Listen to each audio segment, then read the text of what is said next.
సర్వాధికారి అయిన ప్రభువైన యేసుక్రీస్తు నామానికి మహిమ కలుగునుగాక. 14వ వచనము, ఇశ్రాయేలీయులు యెహోవా చేత సెలవు పొందకయే వారి ఆహారంలో కొంత పుచ్చుకొనగా. ప్రార్థన చేసుకుందాం. స్తోత్రము మహాగణుడ, పరిశుద్ధుడ, మీ పాదాలకు లెక్కలేని స్తుతి స్తోత్రాలు. గడిచిన 5 నెలలు ప్రభావంలో కాచి కాపాడి మీ కృపలో బలపరిచి దేవ ఈ జూన్ మాసంలో మమ్మలను ప్రవేశపెట్టి మీ సన్నిధిలో ప్రభా మా ముఖములను కనపరుచుకుంటానికి మీరు ఇచ్చిన కృపను బట్టి వందనాలు స్తోత్రాలు చెల్లించుకుంటూ చదవబడిన వాక్యం నుంచి నాయన మేము నీ లేఖనాలను ధ్యానం చేస్తుండగా మీ ఆత్మ చేత నడిపించి బలపరిచి సహాయం దయచేయమని వాక్యమైన ఉన్న ప్రభువైన యేసుక్రీస్తు నామమున అడిగి వేడుకుంటున్నాం పరమ తండ్రి, ఆమేన్. ఈరోజు మన పాఠం పేరు ఏమిటంటే దేవుని నడిపింపు చేత మనము ఎలాగ బ్రతకాలి, లేదంటే దేవుని అనుమతి లేకుండా నిర్ణయాలు మనం తీసుకుంటున్నామా?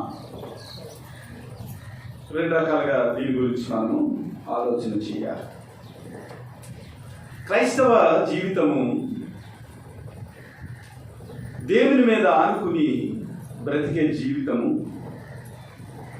ప్రతి విశ్వాసి కూడా ఎల్లప్పుడూ దేవుని దగ్గర విచారణ చేసి ఆయన నడిపింపును వెనక్కి మనం ఏం చేయాలంటే మన జీవితాల్లో మన భవిష్యత్తుని మనం కట్టుకోవాలి. ఒకవేళ దేవుని యొక్క నడిపింపు లేకుండా మనం నడిచామనుకోండి, మన జీవితాల్లో పొరపాట్లు వచ్చేస్తూ ఉంటాయి. దేవుని యొక్క ప్రణాళికను అర్థం చేసుకోకుండా సొంత నిర్ణయాలు తీసుకుంటే ఎదురు దెబ్బలు మనం తినవలసి వస్తుంది. అంతేకాకుండా నష్టాన్ని మనం చూడవలసి వస్తుంది. అన్నిటికీ మించి మనము సొంత నిర్ణయాలు తీసుకున్నప్పుడు మోసపోయే అవకాశం కూడా ఉంది. సాతాను ఏం చేస్తాడంటే మన మీద 2 రకాలుగా వాడు దాడి చేస్తూ ఉంటాడు. మొదటి దాడి ఏమిటంటే వాడు ప్రత్యక్షముగా దాడి చేస్తాడు. అంటే మన జీవితంలో ప్రతికూలమైన పరిస్థితులను వాడు కల్పించి, అనగా మన పరిస్థితులు చాలా దారుణంగా ఉన్నవి, ఈ పరిస్థితుల నుంచి మనము తట్టుకోలేము, ఈ పరిస్థితులను మనము దాటలేమనుకుని మనము బలహీన పడిపోయి సాతాను యొక్క ప్రభావంలోనికి మనం లొంగిపోయి సొంత నిర్ణయాలు తీసుకుని మనం ఏం చేస్తామంటే మన జీవితంలో ఎదురు దెబ్బలు తినవలసిన పరిస్థితి వస్తుంది. అంటే వాడు డైరెక్ట్గా మనను పరిస్థితుల ద్వారా అటాక్ చేస్తాడు. ఒకవేళ మనం విశ్వాసంలో బలపడ్డామనుకోండి, లేఖనాలను చదువుతున్నాం, విశ్వాసంలో బలపడుతున్నాం, కానీ చదివిన లేఖనాలను మనము పాటించలేని పరిస్థితుల్లో ఉన్నప్పుడు, అంటే లేఖనాల మీద విశ్వాసం లేకుండా మనము కొంత మట్టికే దేవుని వాక్యాన్ని అర్థం చేసుకున్నప్పుడు ఏమవుతుందంటే వాడు పరోక్షముగా ఏం చేస్తాడంటే మనకి తెలియకుండా మనల్ని మోసపుచ్చి మన మీద దాడి చేస్తాడు. అలాంటి పరిస్థితుల్లో మనం ఏం చేయాలంటే దేవుని దగ్గరికి వెళ్ళి ప్రార్థించి విశ్వాసంతో విధేయతతో దేవుని యొక్క జవాబు కొరకు ఎదురు చూసి ఆయన పాదాల చెంత మనం విచారణ చేసి ఏం చేయాలంటే మన పరిస్థితులను మనము అవగాహన చేసుకుని దేవుని యొక్క శక్తి చేత మనం ఏం చేయాలంటే విజయులుగా మన జీవితాన్ని నడిపించుకోవాలి. అలా కాకుండా దేవుని నడిపింపు లేకుండా, దేవుని దగ్గర విచారణ చేయకుండా, దేవుని యొక్క కౌన్సిల్ మన జీవితంలో లేకుండా మనం ప్రయాణం చేస్తే ఏమవుతుందంటే చాలా విషయాల్లో మనం ఏం చేస్తామంటే నష్టపోతాం. కాబట్టి the council of the God, is very important for every Christian. ప్రతి క్రైస్తవుడికి కూడా దేవుని యొక్క డైరెక్షన్ అనగా దేవుని యొక్క నడిపింపు, దేవుని యొక్క కౌన్సిల్, ఆయన యొక్క ఆ పిలుపు ఏదైతే ఉందో, ఆయన నుంచి వచ్చే సమాధానం ఏదైతే ఉందో దాన్ని పట్టుకుని మన జీవితాలను మనం నడిపించుకున్నప్పుడు క్షేమకరమైన పరిస్థితుల్లో దేవుని యొక్క ప్రేమను మనం అనుభవించడానికి వీలవుతుంది. ఇక పాఠం గురించి మనం నేర్చుకున్నట్లయితే, ఇశ్రాయేలీలందరూ కూడా కానానికి ప్రయాణమై చక్కగా నడుస్తూ ఉన్నారు. దేవుడు చెప్పిన మాట చేత వారు నడిపింపబడతా ఉన్నారు. ఎర్ర సముద్రం వచ్చింది, దేవుడు పాయలు చేశాడు. యొర్దాను వచ్చింది, దేవుడు నీటిని ఆపేశాడు. అనేక రకాలుగా వారి జీవితాల్లో దేవుడు విజయాన్ని ఇస్తున్నారు. ప్రతి విజయం వెనుక ఇశ్రాయేలీలు ఏం చేస్తున్నారంటే, దేవుని దగ్గర విచారణ చేసి, అయ్యా మేము యుద్ధానికి వెళ్ళాలా వద్దా, మేము ఎర్ర సముద్రాన్ని ఎలాగ దాటాలి, లేదంటే ప్రభా మేము యొర్దానుని ఎలాగ దాటాలి, ప్రతి విషయంలో హాయి మీదగా యుద్ధం చేసినప్పుడు ప్రభా మేము ఎలాగ యుద్ధం చేయాలి, గిబియోనుల మీద యుద్ధం చేసినప్పుడు మేము ఎలాగ చేయాలి, హివ్వీల మీద మేము యుద్ధం చేసినప్పుడు ఎలాగ చేయాలి, అమోరీల మీద మేము యుద్ధం చేసినప్పుడు ఎలాగ చేయాలి, ప్రతి విషయంలో కూడా దేవుని దగ్గర వారు విచారణ చేసి వారు ఏం చేస్తున్నారంటే కానాన్ అనే ఆ ప్రయాణంలో వారు విజయులుగా నడుస్తూ ఉన్నారు. దేవుడు వారికి ఇచ్చిన విజయాన్ని బట్టి అక్కడ ఉన్న శత్రువులందరూ కూడా భయపడిపోతున్నారు. అలాంటి పరిస్థితుల్లో హివ్వీలనే ఒక తెగ ఏం చేశారంటే వారు గిబియోనులో నివసిస్తున్నారు. హివ్వీలు వారు ఏం చేస్తున్నారు, గిబియోనులో నివసిస్తున్నారు. కాబట్టి వాళ్ళు ఏమన్నారంటే గిబియోనీలు అన్నారు. మనం ఆంధ్రప్రదేశ్లో నివసిస్తున్నాం, మన ఊరు గొల్లప్రోలు. ఎక్కడికన్నా వెళ్ళినప్పుడు మనల్ని ఏమంటారు, గొల్లప్రోలు రా. మనం ఎక్కడున్నాం, ఆంధ్రప్రదేశ్లో ఉన్నాం, ఇంకా లాంగ్ వెళ్తే ఇండియాలో ఉన్నాం. కానీ మన లోకల్ అడ్రస్ ఏంటంటే వాళ్ళ గొల్లప్రోలుకి చెందినవారు. అలాగే ఈ హివ్వీల్లో ఒక తెగ గిబియోనులో వారు నివసిస్తూ ఉన్నారు. దేవుడిచ్చిన విజయాన్ని బట్టి వారి జీవితాల్లో ప్రాణాలు పోతావి. ఎందుకంటే హివ్వీలను, యెబూసీలను, కానానీలను, అమ్మోనీలను, హిత్తీలను ప్రతి వారిని కూడా కానాని యొక్క ప్రాంతంలో నివసిస్తున్న అన్యజనులందరినీ కూడా దేవుడు చంపేమన్నాడు. కాబట్టి ఇశ్రాయేలు ఏం చేస్తారంటే దేవుని యొక్క మాటను పట్టుకుని ప్రతి వారిని కూడా దేవుని యొక్క శక్తి చేత, దేవుని యొక్క నడిపింపు చేత వారు ఏం చేస్తున్నారంటే ప్రతి వారిని కూడా సంహరించేస్తున్నారు. అలాంటి పరిస్థితుల్లో ఈ గిబియోనీలు ఏం చేశారంటే ఒక మోసపూరితమైన ఆలోచన చేశారు. ఆ మోసపూరితమైన ఆలోచన ఏంటంటే, మేము దూర ప్రాంతం నుంచి వచ్చాము, మేము ఈ దేశానికి సంబంధించిన వారం కాదు, ఈ ప్రాంతంలో నివసించే వారం కాదని ఇశ్రాయేలీలను నమ్మించడానికి వారు ఏం చేశారంటే పాత బట్టలు తొడుక్కుని, పాత గోనెలు ధరించుకుని, అలాగే ద్రాక్షారసము నింపుకున్న తిత్తులు, పాత తిత్తుల్లో వారు ద్రాక్షారసం నింపుకుని, అలాగే అంజూర పడలు ఇవన్నీ కూడా పాతవన్నీ తీసుకుని వచ్చి వారు ఏం చేశారంటే దూర ప్రాంతం నుంచి వచ్చిన వ్యక్తుల్లాగా ఈ ఇశ్రాయేలు దగ్గరికి వచ్చారు. ఇశ్రాయేలు దగ్గరికి వచ్చి వారు ఏం చేస్తున్నారంటే, అయ్యా మేము దూర ప్రాంతం నుంచి వచ్చాము, మేము పరదేశులము, కాబట్టి మా జీవితాల్లో మేము మీతో ఉండటానికి, మీరు మాకు మంచి సహవాసం కలిగి ఒక సంధి చేయటానికి, నిబంధన చేయటానికి మీరు మాతో ఒక గొప్ప ఒప్పందాన్ని చేయాలని ఏం చేశారంటే గిబియోనీలు ఇశ్రాయేలుని అడిగారు. ఈ గిబియోనీలు కూడా ఇశ్రాయేలుని చంపేయాలి. ఎందుకంటే దేవుడు చంపమన్న హివ్వీల గ్రూపులో గిబియోనీలు కూడా చాలా ముఖ్యమైన వారు. అయితే వారు జడిచిపోయారు. యుద్ధం చేయకుండా ఇశ్రాయేలుతో కలిసి మనం ఉంటే మనకి ఏ అపాయం రాదని వారు ఈ మోసపూరితమైన ఆలోచన చేసి ఇశ్రాయేలు దగ్గరికి వచ్చారు. ఇశ్రాయేలు అప్పటికి ప్రయాణం చేసి వారు ఏం చేశారంటే ప్రశ్నించారు, మీరు ఎవరు, ఎక్కడి నుంచి వచ్చిద్దరని వారిని అడిగినప్పుడు వారు ఏమన్నారంటే, నీ దాసులమైన మేము బహుదూరం నుంచి వచ్చింది, ఎలాగనగా ఆయన కీర్తిని, ఆయన ఐగుప్తులో చేసిన సమస్తమును, యొర్దానుకు అద్దరునున్న ఎప్సోను రాజైన సీహోను, అస్సారోసులో ఉన్న బాషాను రాజైన ఓగోను, అమ్మోరీల ఇద్దరు రాజులను ఆయన చేసినదంతా కూడా మేము విన్నాం. ఇదిగో మీ దేవుడు చాలా గొప్పవాడు, ఇక్కడ ఉన్న అన్ని తెగల వ్యక్తులను, రాజులను కూడా దేవుని యొక్క శక్తి చేత మీరేం చేస్తున్నారంటే సంహరించేస్తున్నారు. మేము దాసులము, ఈ ప్రాంతానికి చెందిన వారము కాదు, మేము ఎక్కడి నుంచో దూర ప్రాంతం నుంచి వచ్చాం.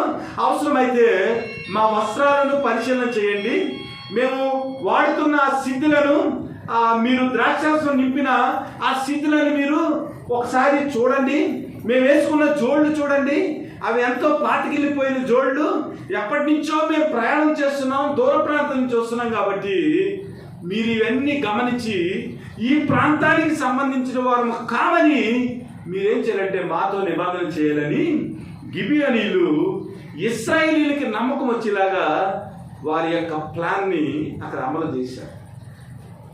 అలాంటి పరిస్థితుల్లో ఇశ్రాయేలీయులు ఏం చేయాలి? దేవుని దగ్గర విచారణ చేయాలి. ప్రతి విషయంలో కూడా ఇశ్రాయేలీయులు ఏం చేస్తున్నారంటే దేవుని దగ్గర విచారణ చేస్తున్నారు. ప్రభా, మేము యుద్ధానికి వెళ్ళాలా వద్దా? ఇదిగో హాయిపట్నం మీదకి యుద్ధానికి వెళ్ళాలి, ఎంతమందిని తీసుకెళ్ళాలి? ఇదిగో పలానా రాజు దగ్గరికి మేము యుద్ధానికి వెళ్ళాలి, ఎంతమందిని తీసుకెళ్ళాలి? ప్రతిసారి కూడా యుద్ధము చేసేటప్పుడు, నిర్ణయాలు వారు తీసుకునేటప్పుడు దేవుని యొక్క ఆలోచన బట్టి, దేవుడిచ్చిన ఆ సెలవును బట్టి, దేవుడిచ్చిన అనుమతిని బట్టి, దేవుడిచ్చిన ఆ నడిపింపుని బట్టి వారు ఏం చేస్తున్నారంటే నిర్ణయాలు తీసుకుంటాం వల్ల వారి జీవితంలో విజయం వచ్చింది. కానీ ఇక్కడికి వచ్చేటప్పటికి యెహోషువ చాలా దేవునితో మంచి సంబంధం ఉన్న వ్యక్తి, అనుభవశాలి, యుద్ధాలు బాగా చేయగలడు, ఆత్మీయమైన పరిస్థితిలో పరిపక్వత చెందిన విశ్వాస వీరుడు ఎవరు? యెహోషువ. కానీ యెహోషువ ఏం చేశాడంటే ఇశ్రాయేలీయులు యెహోవా చేత సెలవు పొందకయే వారు ఆహారంలో కొంత పుంజుకొనగా యెహోషువ ఆ వచ్చిన వారితో సమాధానపడి వారిని బ్రతకనిచ్చుటకు వారితో నిబంధన చేశాను, మరియు సమాజ ప్రధానులు వారితో ప్రమాణం చేసేయాలి. చూడండి, ఆలోచన చేయండి. క్రైస్తవులుగా మనం ఆత్మీయ జీవితంలో ఎదుగుతూ ఉంటాం. దేవుని యొక్క కృపను బట్టి ఒక ప్రశాంతమైన జీవితాన్ని మనం జీవిస్తూ ఉంటాం. ఈ జీవితాన్ని చెడగొట్టేదానికి, మన జీవితంలో శోధన ప్రవేశపెట్టేదానికి ఏం చేస్తాడంటే సాతానుగాడు ఇలాంటి పరిస్థితులను మనకు కల్పిస్తూ ఉంటాం. అంటే మనం ఎంత ఆలోచించినప్పటికీ మన సొంత జ్ఞానంతో సాతానుగాడు వేసిన కుట్రలో, సాతానుగాడు వేసిన వలలో, ఆ చిక్కులో మనము పడిపోవటానికి మరి ఆస్కారం ఉందనే విషయాన్ని మనం ఇక్కడ గమనించాం. వాళ్ళు ఎంత ప్లాన్ చేశారో, పాత చెప్పులు వేసుకుని, పాత సిద్ధుల్లో ద్రాక్షారసం, పాత చంచులు అన్నీ కూడా పాతవి తెచ్చి యెహోషువను మోసం చేసి వారు ఏం చేశారంటే యెహోషువతోనూ సమాజం యొక్క ప్రధానులతోనూ వారు నిబంధన చేశారు. మన జీవితంలో కూడా ఇలాంటి పొరపాట్లు మనం చేస్తూ ఉంటాం. దేవుడు అసలు శత్రువులతోటి మీరు సహవాసం చేయొద్దు, వారందరినీ కూడా నాశనం చేశారు. ఎందుకంటే చాలా కారణాలు ఉన్నవి. వారితో మీరు సహవాసం చేసినట్లయితే వారి యొక్క పద్ధతులు మీకు నేర్పించేస్తారు. నేర్పించిన తర్వాత మీరు ఆటోమేటిక్గా పాపంలో పడిపోతారు. అన్య దేవతలు మీరందరూ కూడా పూజించేదానికి వారు కారకులు అవుతారు, హేతులు అవుతారు. కాబట్టి మీ మధ్య పరిశుద్ధమైన జీవితం మీరు జీవించటానికి అన్యజనులు అసలు మీ జీవితంలో ఏమాత్రం కూడా మీతో కలిసి నివసించుకున్న అందరినీ కూడా మీరు నిర్మూలన చేయాలంటే మీరేం చేస్తారంటే ప్లాన్ చేసి ఇశ్రాయేలు యొక్క జీవితంతో కలిసిపోయి జీవించే ఒక గొప్ప నిబంధన వారు చేసినట్లుగా మనం చూస్తాం. ఈ రోజుల్లో ప్రమాదం ఏమిటంటే క్రైస్తవులు ఎలాగైతే దేవుని యొక్క అనుమతి, దేవుని యొక్క నడిపింపు లేకుండా నిర్ణయాలు తీసుకుంటున్నారో భార్యాభర్తల విషయంలో కూడా చాలా జాగ్రత్తగా ఉండాలి. భార్యాభర్తల విషయంలో కూడా భర్త యొక్క నిర్ణయం తీసుకోకుండా భార్య యొక్క అనుమతి లేకుండా భర్త, వారిద్దరూ ఏక శరీరమై ఉన్నారని, దేవుడు వారిద్దరిని సమానముగా సృజించాడని, కుటుంబంలో వారిద్దరికీ సమానమైన అధికారం ఉందని, సమానమైన ప్రాతిపదిక ఉందని మర్చిపోయి మనం ఏం చేస్తామంటే భార్యాభర్తలు ఈ విధమైన సయోధ్య లేకుండా, ఈ విధమైన సఖ్యత లేకుండా, ఒకరి అనుమతి ఒకరు లేకుండా ఏం చేస్తున్నారంటే నిర్ణయాలు తీసుకుంటున్నారు. భార్య అప్పు చేస్తే భర్తకు తెలియదు, భర్త అప్పు చేస్తే భార్యకు తెలియదు. ఒకవేళ భార్య అడిగిందనుకో భర్త చెప్పడు, అలాగే భర్త అడిగితే భార్య చెప్పదు. క్రైస్తవ బిడ్డలారా, క్రైస్తవ కుటుంబాలుగా మనము దేవుని యొక్క ప్రేమను అనుభవిస్తున్నాం. కాబట్టి నిర్ణయాలు తీసుకునేటప్పుడు క్రైస్తవులుగా దేవుని యొక్క అనుమతితో మనం ఎలాగైతే తీసుకుంటున్నామో, అలాగే దేవుని అనుమతి వచ్చిన తర్వాత భార్యాభర్తలుగా కలిసి నిర్ణయాలు తీసుకోవాలి. ఆలోచన చేయండి, దీనివల్ల చాలా ప్రమాదం వచ్చేస్తుంది. అలాగే తల్లిదండ్రుల యొక్క అనుమతి లేకుండా బిడ్డలు చదవటం, తల్లిదండ్రుల యొక్క అనుమతి లేకుండా బిడ్డలు వ్యవహరించటం, ప్రతి విషయంలో తల్లిదండ్రుల యొక్క అనుమతి అడుగుతారు. కానీ యవనస్తులు కొన్ని నిర్ణయాలు తీసుకునేటప్పుడు తల్లిదండ్రుల యొక్క అనుమతి వారు ఏమాత్రం కూడా తీసుకోరు. చేతులు కాలిపోయిన తర్వాత తల్లిదండ్రుల దగ్గరకు వచ్చి, అమ్మా నేను ఇలాంటి నిర్ణయం తీసుకుంటాం వల్ల నా జీవితంలో తప్పు జరిగిపోయింది, నా జీవితాన్ని ఎవరు బాగు చేస్తారంటే, ప్రమాదం జరిగిన తర్వాత, ఎదురు దెబ్బ వచ్చిన తర్వాత, నష్టం వచ్చిన తర్వాత తల్లిదండ్రులు ఎలాగా దాన్ని పూర్తి చేయగలరు? యవ్వన బిడ్డలారా, చాలా జాగ్రత్తగా ఉండాలి. బిఫోర్ కౌన్సిల్, తల్లిదండ్రుల యొక్క అనుమతికి ముందు మీరు ఏ నిర్ణయం తీసుకుంటానికి వీల్లేదు. With the council of parents we have to take the decision. తల్లిదండ్రుల యొక్క అనుమతితోటి, తల్లిదండ్రుల యొక్క నడిపింపుతోటి యవనస్తులు ఏం చేయాలంటే మీ జీవితాన్ని మీరు నడిపించుకోవాలి. అలాగే తల్లిదండ్రులుగా, భార్యాభర్తలుగా, పిల్లలుగా ప్రతి విషయంలో కూడా ఒకరికొకరు సయోధ్య కలిగి దేవుని యొక్క నడిపింపు చేత ఐకమత్యంతో మనం నిర్ణయాలు తీసుకున్నప్పుడు మన కుటుంబాల్లో ఏ విధమైన ఎదురు దెబ్బలు, సుడిగాలులు రాకుండా ఉంటాయి. అలా కాకుండా ఒకరినొకరు డిస్కస్ చేసుకోకుండా నిర్ణయాలు తీసుకుంటే ఏమవుతుందంటే దాని యొక్క పర్యవసనము మనము జీవితాంతం కూడా అనుభవించే పరిస్థితుల్లోకి ఆ పరిస్థితులు మనలను నెట్టేస్తాయి. దేవుడు ఇక్కడ వారిని నాశనం చేయమంటే వీరేం చేశారంటే వారితో నిబంధన చేసి, వారితో సమాధానపడి, వారి మధ్యలోనే వారు నివసించేదానికి వీరు నిబంధన చేసి బ్రతకనిచ్చుటకు వారితో ప్రమాణం చేశారు. ఇప్పుడు ఒకసారి ప్రమాణం చేసిన తర్వాత మరలా మనము వెనక్కి తిరిగి రావాలంటే అవుతుందా? అసలు క్రైస్తవులుగా మనం ప్రమాణం చేసిన తర్వాత మరలా వెనక్కి తిరిగి రావడానికి ఏమాత్రం అవకాశం లేదు. అసలు ప్రమాణం చేసి ముందే, నిర్ణయం తీసుకునే ముందే ప్రభువుని అడిగి మనం నిర్ణయం తీసుకోవాలి. అలాగే చేయకుండా మనం నిర్ణయం తీసుకున్న తర్వాత ప్రభు దగ్గరికి వచ్చి, ప్రభా నేను నిర్ణయం తీసేసుకున్నాను ప్రభా, నీవు ఈ నిర్ణయాన్ని దీవించంటే ప్రభుకి ఎంతవరకు ఆ విషయం మీద బాధ్యత ఉంటుంది ఆలోచన చేయాలి. ఎందుకంటే ఈ గిబియోను పట్టణము యెరూషలేము పట్టణానికి 13 కిలోమీటర్లు. యెరూషలేము పట్టణానికి ఎన్ని కిలోమీటర్ల? 13 కిలోమీటర్లు. అంటే ఇంచుమించు మన చిత్రాడ దాటిన తర్వాత పవర్ వరకు. ఈ 13 కిలోమీటర్లలో నివసిస్తున్న వ్యక్తులు ఎంత తెలివిగా ఇశ్రాయేలీయులను మోసపుచ్చారో. పైగా అనుభవశాలి అయిన యెహోషువ ఉన్నాడు, ఆధ్యాత్మిక స్థితిలో, విశ్వాసంలో బలపడినవాడు. కానీ వారు ఏం చేశారంటే వేషం వేసి మోసపుచ్చి 13 కిలోమీటర్లలో నివసిస్తున్న వ్యక్తులు ఇశ్రాయేలీయులను మోసం చేశారు. ఆ తర్వాత 3 రోజులకి వారికి తెలిసిపోయింది. ఏమయ్యారా ఎందుకు చేశారంటే వారు ఇచ్చిన ఎక్స్ప్లెనేషను వారు చేశారు. 3 దినములు అయిన తర్వాత వారు తమకు పొరుగువారు తమ నడుమను నివసించేవారని తెలుసుకుని ఇశ్రాయేలు సాగి 3వ దినమున వారి పట్టణంలోకి వచ్చి వారి పట్టణములు గిబియోను, కెఫీరా, బెహెరోతు, కిర్యాతము అనినవి. అంటే ఇంచుమించు దగ్గరలో ఉన్న పట్టణాలు. కాబట్టి నిర్ణయాలు తీసుకునేటప్పుడు మన జీవితంలో ఎలాంటి డెసిషన్స్ మనం తీసుకుంటున్నామో ఆలోచన చేయాలి. 119వ కీర్తన 105వ వచనం చూడండి. అందరికీ రావాలి ఇది. ఇది ఎప్పటి నుంచో మనం చదువుకుంటున్న వాక్యం. 119, 105.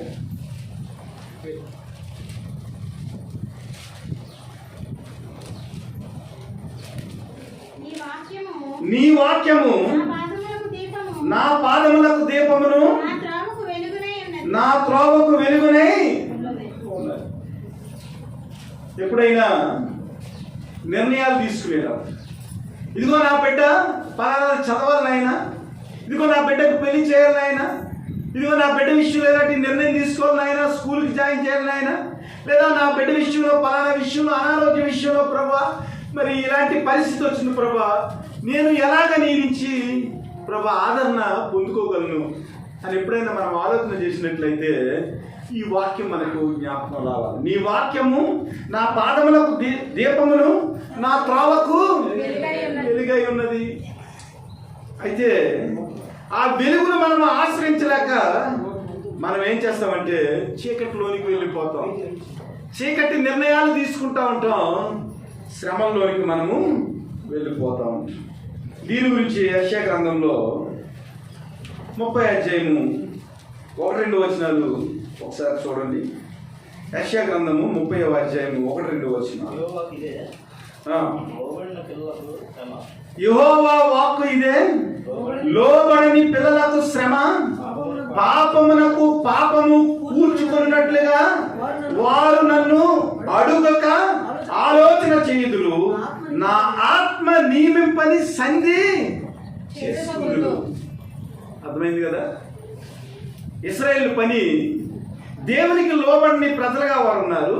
పాపమునకు పాపము కూర్చుకున్నట్లుగా వారు నన్ను అడుగక ఆలోచన చేయుదురు, నా ఆత్మ నియమింపని సంధి చేసుకున్నారు. ఇశ్రాయేలు చేసిన పని అదే. గిబియోనీల్ని హివ్వీల్ని అందరినీ కూడా చంపేమని ప్రభు సెలవిస్తే వారు ప్రభు దగ్గర వారు ఏమాత్రం విచారణ చేయక ప్రభువుని అడక్క దేవుని యొక్క ఆత్మ నియమింపని సంధిని చేసుకుని వారి జీవితాల్లో శత్రు శాసాన్ని వారి మధ్యన ఉంచుకున్నారు. మన జీవితంలో కూడా దేవుని యొక్క నడిపింపు లేకుండా భార్య భర్తలుగా, పిల్లలుగా, తల్లిదండ్రులుగా నిర్ణయాలు తీసుకుంటే ఏమవుతుందంటే చీకటిలోనికి వెళ్ళిపోయే పరిస్థితి, ఆ ఊబిలో నుంచి పైకి రాలేని పరిస్థితి. దావీదు చాలా యుద్ధాలు చేశాడు. ప్రతి యుద్ధంలో కూడా దేవుణ్ణి అనుమతి అడిగాడు. దేవుడు చెప్పినప్పుడు యుద్ధాలు చేసినప్పుడు ఏమైందంటే తన జీవితంలో విజయం వచ్చింది. కానీ పాపం చేసేటప్పుడు ప్రభు జ్ఞాపకం రాలేదు. పాపం చేసేటప్పుడు మేడ మీద నుండి అటు ఇటు తిరుగుతున్నాడు, బెత్షెబా కనబడింది, కానీ దేవుడు జ్ఞాపకం రాలేదు. ప్రభా, ఈ శోధనకరమైన పరిస్థితి నాకు వచ్చింది, ఏమి చేయాలని కనీసం ప్రభుని జ్ఞాపకం చేసుకోలేదు. తన జీవితంలో ఆ కారణాన్ని బట్టి 4 కుమారులను పోగొట్టుకోవాల్సి వచ్చింది. అబ్రహాము దేవునితో నడిచిన వాడు, దేవుని యొక్క స్నేహితుడు, దేవుని సెలవు లేకుండా ఏ పని చేయలేదు. కానీ శారా ఏం చేసిందంటే కంగారు పడి హాగర్ని ఇచ్చేటప్పుడు, ప్రభా ఇదిగో నాకు సంతానాన్ని ఇస్తానన్నావు, ఇస్రాయేలు సంతానంతో నా సంతానాన్ని దీవిస్తానన్నావు, వాగ్దాన పుత్రుని ఇస్తానన్నావు, ఇక్కడ శారా చూస్తే హాగర్తో నన్ను పొమ్మంటుంది ఏటినాయనని ప్రార్థించి ఉండితే ఈ రోజున ప్రపంచంలో ఇన్ని యుద్ధాలు జరిగి ఉండేవి కాదు. ఇశ్రాయేల్ యుద్ధము, గాజా యుద్ధము, అనేక రకాల ఆ దుబాయ్కి సంబంధించిన ప్రాంతాలు, ఇస్మాయిల్కి సంబంధించిన ప్రాంతాలు, ఇవన్నిటిలో యుద్ధాలు జరిగి ఉండేవి కాదు. A small decision that makes the big effect. ఒక చిన్న నిర్ణయము మన జీవితంలో తరతరాలు మనం పూడ్చలేని ఒక గొప్ప లోతు కింద, ఒక గొయ్యి కింద మన జీవితంలో అది అవతరిస్తుంది. చాలా జాగ్రత్తగా నిర్ణయాలు తీసుకునేటప్పుడు మనము చాలా జాగ్రత్తగా నిర్ణయాలు తీసుకోవాలి. అప్పటి వరకు ఏదైనా వనంలో చాలా చక్కగా వారు విహరిస్తున్నారు. సాతాను వచ్చి పండు తినమను, ఆ పండు తినొద్దని దేవుడు ముందస్తుగానే ఆదాము కవలకు సెలవిచ్చాడు. కనీసము తన భర్త ఉన్నాడు కాబట్టి సాతాను ప్రేరేపించినప్పుడు, శోధించినప్పుడు కనీసం తన భర్త అనుమతి తీసుకుని పండు తినొచ్చు కదా. అసలు ప్రభు జ్ఞాపకం లేదండి. అక్కడ అవ్వగారికి ప్రభు జ్ఞాపకం లేదండి. కనీసం తన భర్త తోడుగా ఉన్నాడు కదా, ఏకశరీరం కదా వారిద్దరుని. నా ఎముకలో ఎముక, నా మాంసంలో మాంసము. పెళ్ళిళ్ళు చేసుకున్నప్పుడు అన్ని ప్రమాణాలు చేస్తాం. కానీ భార్య ఏదైనా ఇన్ఫర్మేషన్ అడిగింది అనుకోండి, నీకెందుకే, నీకు సంబంధం ఏంటి కదా. అలాగే భర్త ఏదైనా ఇన్ఫర్మేషన్ అడిగాడు అనుకోండి, నీకెందుకయ్యా, నీ పని చూసుకో. దేవుడు అందుకేనేనా మనల్ని ఏకశరీరంగా చేసింది. అవ్వ ఏం చేసిందంటే, దేవుని అనుమతి లేదు సరికదా, తన భర్త అయిన ఆదాము అనుమతి కూడా లేదు. అందువల్ల వారి జీవితంలో ఏం జరిగిందంటే దేవుడిచ్చిన ఆ మహోన్నతమైన ఏదైనా వనం, ఏదేనంటే అర్థం ఏంటి తెలుసా? డిలైట్. ఏదేనంటే అర్థం ఏమిటి? డిలైట్ అంటే ఆనందము, సంతోషము. ఆ సంతోషకరమైన ఏదైనా వనం నుంచి దేవుని యొక్క మాట సెలవు తీసుకోకుండా వారు చేసిన పాపాన్ని బట్టి వారు ఏం చేశారంటే ఏదేను వనం నుంచి త్రోయబడిన పరిస్థితి, బట్టలు లేని పరిస్థితి, శాపం వచ్చిన పరిస్థితి, కనేటప్పుడు ప్రసవ వేదన పరిస్థితి. వారిని పోషించేదానికి ఆదాము చెమట వచ్చి గచ్చ పొదలు, ముళ్ళు గల ప్రదేశాలను సాగు చేసి పండించవలసిన పరిస్థితి. నిర్ణయాలు తీసుకునేటప్పుడు చాలా జాగ్రత్తగా నిర్ణయాలు తీసుకుంటాం మంచిది. ఇంకా చూసినట్లయితే యాషావు గురించి మనకు తెలుసు. చిక్కుడికాయల కూర కొరకు, ఎర్రగా ఉన్న చిక్కుడికాయల కూర కొరకు, కలకూర వంటకం కొరకు టెంప్ట్ అయిపోయాడు. దాని కొరకు ఏం చేశాడంటే తన జ్యేష్ఠత్వాన్ని అమ్మేసుకున్నాడు. తర్వాత వచ్చి ఏడ్చాడు తండ్రి దగ్గర, నాయన నాకు ఒక్క దీవెన కూడా లేదంటే, నాయన ఏమీ లేదు, నీకు అంతా కూడా శాపమే. Decision making is very important to every Christian. క్రైస్తవ జీవితంలో నిర్ణయాలు తీసుకుంటాం, దేవుని అనుమతి చేత మన జీవితాన్ని కట్టుకుంటాం. చాలా ముఖ్యమైన విషయంగా మీరు గమనించి దేవుని ప్రేమలో మనం ముందుకు కొనసాగాలి. అలాగే ఇశ్రాయేలు జీవితంలో వారు ఏం చేశారంటే దేవుడు చాలా మాటలు చెప్పాడు. అన్యజనులతో మీరు ఉండకూడదు, దానివల్ల మీ జీవితం అంతా పాడైపోతుంది. వారు అనేక రకాల వ్యవహారాలు మీ జీవితంలో తీసుకొస్తారు, విగ్రహారాధన వస్తుంది, దానికి వల్ల దేవునికి మీరు దూరం అయిపోతారు. అనేక విషయాలు వారికి బోధించాం. అందువల్ల దేవుడు వారితో వీరికి సండే కుదరదని అన్నాడు. కొత్త నిబంధనలో మనం చూసినట్లయితే మరి బయల్జూబేలుతో మనకు పొత్తెక్కడ, అవిశ్వాసితో విశ్వాసికి పొత్తెక్కడ, అనేక రకాలుగా. ఎందుకంటే మన ఆధ్యాత్మిక జీవితం పాడైపోకుండా క్రీస్తు యొక్క పవిత్రతలో మనం జీవించేదానికి ఈ విషయాలన్నీ కూడా మనం గమనించాలి. సాతాను మన జీవితంలో ప్రత్యక్షంగా దాడి చేస్తున్నాడా, పరోక్షంగా దాడి చేస్తున్నాడని మనం తెలుసుకోవాలంటే దేవుని యొక్క నడిపింపు, దేవుని యొక్క అనుమతి, దేవుని యొక్క కౌన్సిల్ లేకుండా మన జీవితంలో సాతాను యొక్క పన్నాగాన్ని మనం ఏమాత్రం కూడా పసిగట్టలేని పరిస్థితి. ఆ తర్వాత మాట ఇచ్చేశారు. మాట ఇచ్చిన తర్వాత వారు నోరు కలుచుకున్నారు. కలుచుకుని ఏమంటారంటే 20వ వచనంలో ఒక మాట చూడండి. మనం వారితో చేసిన ప్రమాణం వలన మన మీదకి కోపము రాకుండానట్లు ఆ ప్రమాణమును బట్టి వారిని బ్రతుకనీయాలని చెప్పి వారిని బ్రతికనీయని సెలవిచ్చితిరి గనుక ప్రధానులు తమతో చెప్పినట్లు వారు సర్వ సమాజమునకు కట్టెలు నరుకువారు గాను నీళ్లు చేదువారు గాను మాట చేశారు. మాట చేసిన తర్వాత వెనక్కి తీసుకుంటానికి ఏమాత్రం అవకాశం లేదు. ఎందుకంటే ప్రభు ఏమన్నాడంటే మీరు క్రైస్తవులుగా ఎవరికైనా మాట ఇచ్చారనుకోండి, ఆ మాటను మీరు తూచా తప్పకుండా మీరు ఏం చేయాలంటే వారికి చెయ్యాలి. ఎందుకంటే చేయకపోతే మరలా నా నామం ఏమవుతుందంటే అక్కడ మహిమపరచబడదు, నాకు రావాల్సిన ఘనత రాదు. ఇదిగో క్రైస్తవులు మాట ఇచ్చారు కానీ తప్పిపోయారు, మాట చెప్పిన క్రైస్తవులు నిలబడలేకపోయారని నా నామానికి అవమానం జరుగుతుంది. కాబట్టి మాట ఇచ్చారు కాబట్టి మీ మీద ఉగ్రత రాకుండాట్లు. ఇక్కడ చూడండి ఎంత గొప్ప ఈ ఎఫెక్ట్ ఎలా ఉంటుందంటే, ప్రభావం మాట ఇచ్చిన తర్వాత ఆ మాటను పోషించేదానికి ఎంత శ్రమను మనం వార్చవలసి ఉంటుంది. దేవుడు మన జీవితాల్లో చాలా తెలివిగా నడుచుకోవాలని ఆయన అనేక రకాలుగా దేవుని యొక్క వాక్యం చేత మనల్ని బలపరుస్తూ ఉంటాడు. కానీ మనం ఏం చేస్తామంటే, నిర్ణయాలు తీసుకునేటప్పుడు దాని యొక్క పర్యవసనాన్ని ఆలోచన చేయకుండా, కనీసం ఒక 10 నిమిషాల ముందు ఏం జరుగుతుందో కూడా ఆలోచన చేయకుండా ఒక్కొక్కసారి డెసిషన్ తీసుకుంటారండి.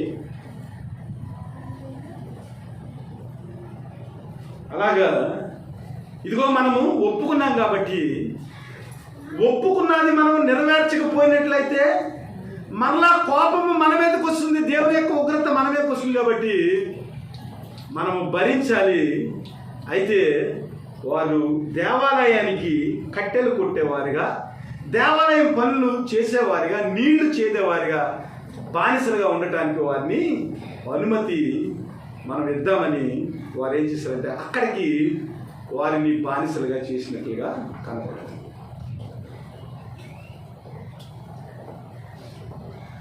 యాకోబు పత్రిక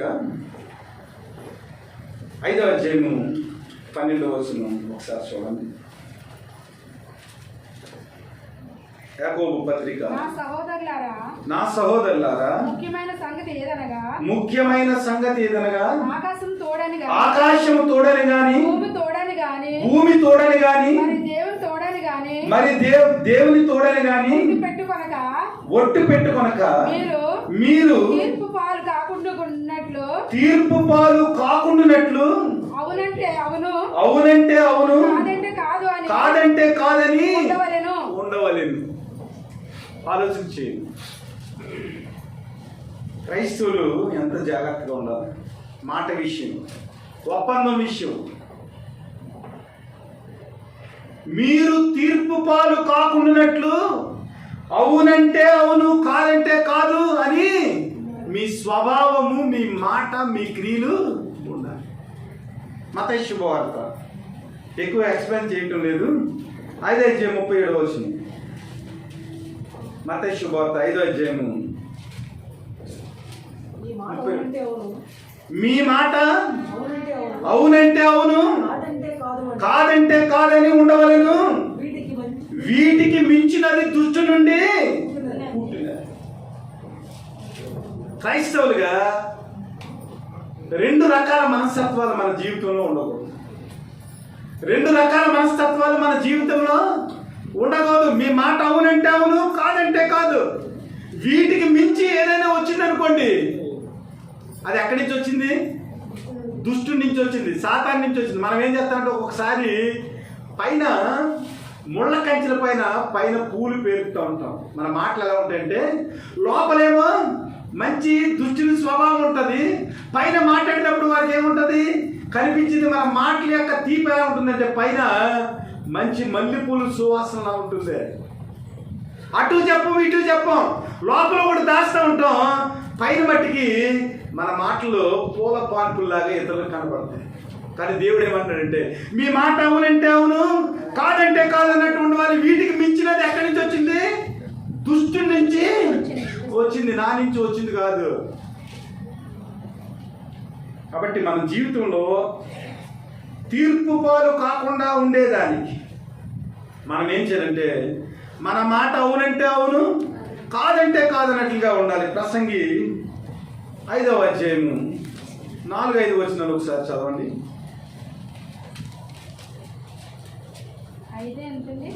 4-5 వచనాలు. నీవు దేవునికి మొక్కుబడి చేసుకునేలా దాన్ని చెల్లించుటకు ఆలస్యము చేయకము. బుద్ధిహీనులయందు ఆయనకి ఇష్టం లేదు. నీవు మొక్కుకున్న దాన్ని చెల్లించుము. నీవు మొక్కుకుని చెల్లింపకుంటే మొక్కుకొనకుండుటే మేలు. నీ దేహమునకు శిక్ష లోబర్చునంత పని నీ నోటి వలన జరగనీయకము. అది పొరపాటు చేత జరిగినని దూత ఎదుట చెప్పకము. నీ మాటల వలన దేవునికి కోపం పుట్టించి నీ వేళ నీ కష్టమును వ్యర్థపరుచుకోలేదు. మాట యొక్క వాల్యూ ఎంత ఉందో చూసారు కదా. జ్ఞానేన సొలొమోన్, నువ్వు మాట ఇచ్చిన తర్వాత ఏమవుతుందంటే నీ దేహానికి శిక్ష వచ్చేస్తుంది. దాన్ని నెరవేర్చకపోయినట్లయితే నీ జీవితంలో కష్టం వచ్చేస్తుంది. దానివల్ల దేవుని యొక్క కోపము నీ మీదకి వచ్చేస్తుంది. కాబట్టి నీ మాట విషయంలో, నువ్వు మొక్కుకున్న విషయంలో, ప్రతి విషయంలో కూడా డెసిషన్ విషయంలో నువ్వు చాలా జాగ్రత్తగా ఉండాలనేది దేవుని యొక్క వాక్యం. ఇంకొక మాట కూడా చూద్దాం. కీర్తనలు 15:4 ఒకసారి చూడండి. 15వ కీర్తన అంతా కూడా మన ఆధ్యాత్మిక జీవితానికి అతని దృష్టికి నీచుడు అసహ్యుడు, అతడు యెహోవా యందు భయభక్తులు గలవారిని సన్మానించును. అతడు ప్రమాణము చేయగా నష్టము కలిగినను మాట తప్పడు. This is the character of every Christian. దేవుని సంఘంలో నివసించేవాడు, దేవుని గుడారంలో అతిథిగా ఉండేవాడు, దేవుని యొక్క పరిశుద్ధ పర్వతమునకు ఎక్కగలిగిన వాడు, దేవుని యొక్క పరిశుద్ధ పర్వతంలో నివసించేవాడు. వాడి యొక్క జీవితం ఎలా ఉంటుందంటే యథార్థమైన ప్రవర్తన కలిగి నీతిని అనుసరించు, హృదయపూర్వకముగా నిజము పలుకువాడే. అబద్ధం చెప్పడానికి వీలు లేదు. అట్టివాడు నాలుకతో కొండెమలాడడు, తన చెలికానికి కీడు చేయడు, తన పొరుగువాని మీద నిందమాపడు. అతని దృష్టికి నీచుడు అసహ్యుడు, అతడు యెహోవా యందు భయభక్తులు గలవారిని సన్మానించును. అతడు ప్రమాణం చేయగా నష్టము కలిగినను మాట. డెసిషన్. దేవుని యందు భయభక్తులు గల వ్యక్తులుగా మన జీవితంలో డెసిషన్ తీసుకునే ముందే ఆలోచన చేయాలి. ఒకవేళ డెసిషన్ తీసుకున్నామనుకో, ఆ డెసిషన్ దేవునికి మహిమకరంగా, మనకు శ్రమ అయినా కూడా మాట ఇచ్చిన దాన్ని తప్పక దేవుని మహిమార్థం నెరవేర్చే వ్యక్తులుగా మన జీవితాలు ఉండాలనేది దేవుని యొక్క వాక్యం. కాబట్టి దేవుని బిడ్డలారా, మన జీవితంలో మాట ఇచ్చిన తర్వాత నెరవేర్చడం అనేది, ఆయనకు మహిమకరంగా జీవించడం అనేది మనం నేర్చుకోవాలి. ఒకే ఒక మాట చూద్దాం. ఫిలిప్పీయులకు రాసిన పత్రిక 2వ అధ్యాయము 15వ వచనం.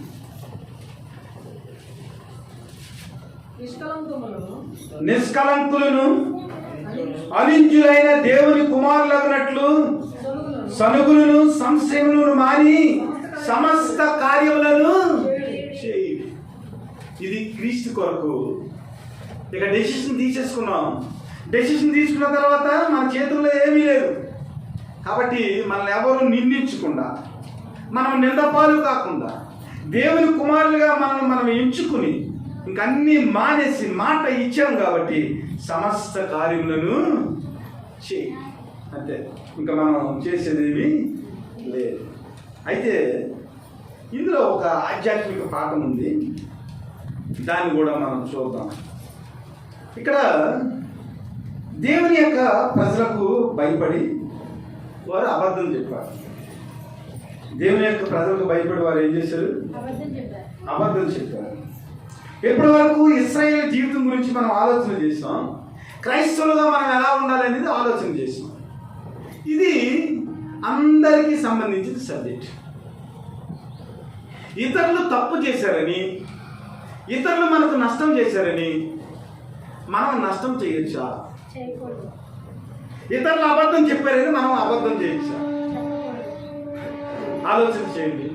ఒక్కొక్కసారి ఏం చేస్తామంటే సొంత నిర్ణయాలు ఎలా తీసుకుంటామంటే, శోధనలో ఎలా పడతామంటే, అదిగో వాళ్ళు మనల్ని మోసం చేశారు కాబట్టి మనం మోసం చేస్తే తప్పేముంది, వాళ్ళు ఇచ్చారు కాబట్టి తీసుకుంటే తప్పేముంది, వాళ్ళు ఇచ్చారు కాబట్టి తీసుకుంటే తప్పేముంది, తప్పలేదు కదా. వాళ్ళు అబద్ధం చెప్పారండి, వాళ్ళు మనం మోసం చేశారండి, మనం మోసం చేస్తే తప్పేముంది. ఇది ఒక్కొక్కసారి మనకు క్రైస్తవులుగా డౌట్ వస్తాం. కానీ క్రైస్తవులుగా ఎట్టి పరిస్థితుల్లో ఇతరులు మనల్ని మోసం చేశారని, వారు అబద్ధం చెప్పి మన జీవితాన్ని నాశనం చేశారని ఎట్టి పరిస్థితుల్లో వారి మీద మనం పగ తీర్చుకుంటానికి కానీ, వారి మీద మనం ఏదైనా ఒక ఆలోచన చేసి వారి జీవితానికి నష్టం చేకూర్చడానికి కానీ క్రైస్తవులుగా ఎప్పటికీ మనము పూనుకోకూడదు. ఇక్కడే మనం తప్పు. వాళ్ళు ఏదో అన్నారని మనం ఏదో అంటాం, మనం ఏదో అన్నామని వాళ్ళు ఏదో అంటాం, ఒకరినొకరు విమర్శించుకుంటాం. నువ్వు చేసావు కాబట్టి నేను తప్పు చేస్తాను, ఏమైంది, నువ్వు చేసావు కదా మోసం, నేను చేయకూడదా? ఈ నేచరు ఎప్పటికీ కూడా క్రైస్తవుల్లో ఉండకూడదు. ఇక్కడ గిబియోనీయులు ఏం చేశారంటే తమ ప్రాణాన్ని వాళ్ళు రక్షించుకుంటానికి కప్టాపాయం చేసి మారువేషం వేసుకుని పాత దుస్తులు, పాత జోళ్ళు, పాత సిద్ధులు అన్నీ సిద్ధపరచుకుని వారు ఏం చేశారంటే వారి యొక్క ప్రాణాన్ని ఎలాగైనా రక్షించుకోవాలని ఇశ్రాయేలు యొక్క ఉగ్రత తప్పించుకోవడానికి వాళ్ళు మోసం చేశారండి. కానీ వారి గురించి యెహోషువ మాట్లాడుతున్న మాటలో మనం చూసినట్లయితే, మరియు యెహోషువ 22వ వచనం, వారిని పిలిపించి ఇట్లనండి, మీరు మా మధ్యలో నివసించేవారై ఉండియు మేము మీకు బహుదూరముగా ఉన్నామని చెప్పి మమ్మను ఎలా మోసపుచ్చితిరి? ఆ హేతువు చేత మీరు శాపగ్రస్తులు అగుదురు, దాస్యము మీకెన్నడను మానదు. నా దేవుని ఆలయమునకు మీరు కట్టెలు నరుకువారుగాను నీళ్లు చేదువారుగాను ఇక ఉండక మీరు ఆలోచన చేయండి. గిబియోను పరిస్థితి పక్కన పెడితే మన పరిస్థితుల్లో మనం ఏదైనా మోసపూరితమైన ఆలోచన చేసినప్పుడు, దేవునికి విరోధముగా అబద్ధమాడినప్పుడు మన జీవితాల్లో ఏమొస్తుందంటే మొట్టమొదటిగా శాపం వస్తుంది. జ్ఞాపకం పెట్టుకోండి. దేవునికి విరోధముగా, మనుషులకు విరోధముగా మనం మోసం చేసినప్పుడు, అబద్ధాలు చెప్పినప్పుడు మన జీవితంలో ఏమొస్తుందంటే మొట్టమొదటిగా శాపం వస్తుంది. శాపం గురించి మాట్లాడుతూ చాలా కఠినమైన మాటలు ఆసియాలో ఉన్న సంఘాల గురించి, తుతైరా సంఘం గురించి దేవుడు మాట్లాడుతూ అంటాడు, ఇదిగో మీరు యెజబెలుతో స్నేహం చేసి యెజబెలు లాంటి మోసపూరితమైన క్రియలు మీరు చేశారు. కాబట్టి మీరు చేసిన మోసాన్ని బట్టి, మీరు చెప్పిన అబద్ధాన్ని బట్టి మీ పిల్లలను నేను చంపేస్తాను. మనం ఏమనుకుంటామంటే శాపం అంటే బైబిల్ ఏదనుకుంటా ఉంటాం. కానీ దేవుడు మాట ఇచ్చిన తర్వాత ఆయన మాటను లెక్క చేయకుండా మన జీవితము మీరిపోయినట్లయితే దేవుడు చాలా కఠినంగా మాట్లాడుతున్నాడు. యెజబెలుతో మీరు చేసిన వ్యవహారాలు మీరు చేసినట్లయితే, అబద్ధాలు, మోసాలు, నికోయతుల బోధ, ఇలాంటి పరిస్థితుల్లో మీ కనుక మీ జీవితాన్ని కనుక నడిపించుకున్నట్లయితే మీ పిల్లలని మీ మధ్య నుండి చంపివేదు. శాపం అంత కఠినంగా ఉంటుంది. దేవుడు మన జీవితంలో శాపాన్ని గట్టగా ఒకవేళ ప్రవేశపెడితే మనము ఓర్చుకోలేనంతగా, మనం భరించలేనంతగా జీవితాంతము కూడా ఏడ్చే విధంగా దేవుని యొక్క శాపం వచ్చేస్తుంది. సుమా, మనం ఏమనుకుంటాం, అప్పటికప్పుడు మోసం చేసేస్తాం, అబద్ధం ఆడేస్తాం అనుకుంటా ఉంటాం. కానీ జీవితాంతము ఆ పాపం యొక్క ఫలితాన్ని నువ్వు అనుక్షణము, నేను అనుక్షణము అనుభవించే స్థితిలోనికి మన జీవితాలు నెట్టివేయబడతాయి. వారు మోసం చేశారని అనుకున్నారు గిబియోనీయులు ఇశ్రాయేలు. కానీ వారు ఏం చేశారంటే శాపగ్రస్తులుగా వారి జీవితాంతము కూడా దేవుని యొక్క మందిరంలో బానిసత్వం కింద వారి జీవితాలు ఇశ్రాయేలీయులకి బానిసలుగా అయిపోయింది. నిజంగా దేవుని యొక్క భయం ఉండి గిబియోనీయులు మారువేషం వేయకుండా వచ్చి యెహోషువతో సంధి చేసి, అయ్యా మీరు దేవుని యొక్క ప్రభావం చేత నడిపింపబడుతున్నారు, దేవుని యొక్క శక్తిలో మీరు ముందుకెళ్ళిపోతున్నారు కానానికి, ఇదిగో మిమ్మల్ని చూసి మాకు భయం వేసేసింది, మీ దేవుడు శక్తిగల దేవుడు, ఓగోను రాజుని, ఎప్సోను రాజుని అందరినీ చంపేశాడు, మాకు కూడా మరణ భయం ఉంది, కాబట్టి అయ్యా మేము మీకు లొంగిపోతున్నామని ఒకవేళ యెహోషువతో మోసం చేయకుండా ఒకవేళ సంధి చేసి ఉండి ఉన్నట్లయితే దేవుని చేత యెహోషువ విచారణ చేసి వారి జీవితంలో ఏ నిర్ణయం తీసుకుంటుందో. దేవుని బిడ్డలారా, మోసం వల్ల మన జీవితంలో శాపం వస్తుంది, అన్నిటికీ మించి బానిసత్వం వస్తుంది. స్వేచ్ఛ లేని జీవితం, స్వేచ్ఛగా తిరగలేని జీవితం, స్వేచ్ఛగా మాట్లాడలేని జీవితం, ఆనందంతో గడపలేని జీవితం, అలాంటి పరిస్థితులు మన జీవితంలో వచ్చేస్తే చాలా జాగ్రత్తగా మనం ఏం చేయాలంటే ఇతరుల విషయంలో, మనం ప్రవర్తించే విషయంలో చాలా జాగ్రత్తలు మనము తీసుకోవాలి. అయితే గిబియోనులకున్న ఒక గొప్ప అవకాశం ఏమిటంటే, చాలా ఆధ్యాత్మికమైన విషయం ఇది. వారు మోసం చేసి శాపాన్ని పొందుకున్నారు, బానిసలుగా ఇశ్రాయేలు దగ్గర ఉండిపోయారు. అయితే యెహోషువ వారికి ఇచ్చిన పని మంచి పని. దేవుని యొక్క ఆలయంలో వారు కట్టెలు కొట్టేవారిగా, నీళ్లు చేదేవారిగా, దేవుని మందిర పరిచయం చేసేవారిగా వారు బానిసత్వపు బ్రతికినప్పటికీ కూడా వారు దేవుని పనిలో ఉండటాన్ని బట్టి